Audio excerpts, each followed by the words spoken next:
got that on movie as well.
Egremont last night. Footage from a viewer shows roads becoming rivers with up to 100 homes hit. And this morning the clean-up was underway as residents counted the cost, among them elderly people in Churchview.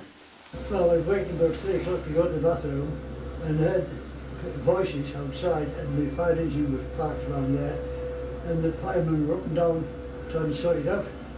And it was just, everything was standing water.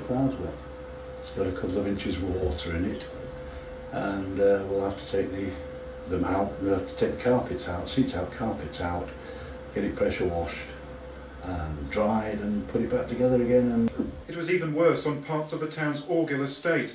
People here said they were simply overwhelmed as the water.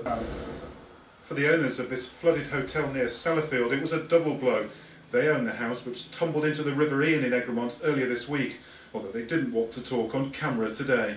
It wasn't just Egremont though. Mountain rescue volunteers were called in to help across Copeland and said there'd been real dangers.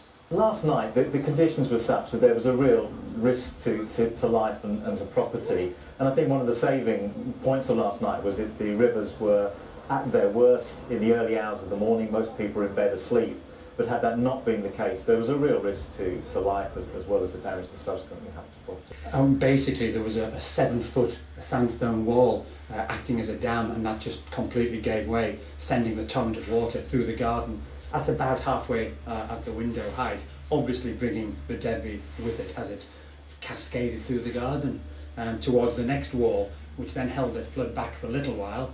That in turn gave way, sending more rubble into the next door's house as well. So it was a series of mini tidal waves that swept through the house and the garden and country lane with no drainage really at all, and that's the issue. It was flooding down like a waterfall down the whole country lane.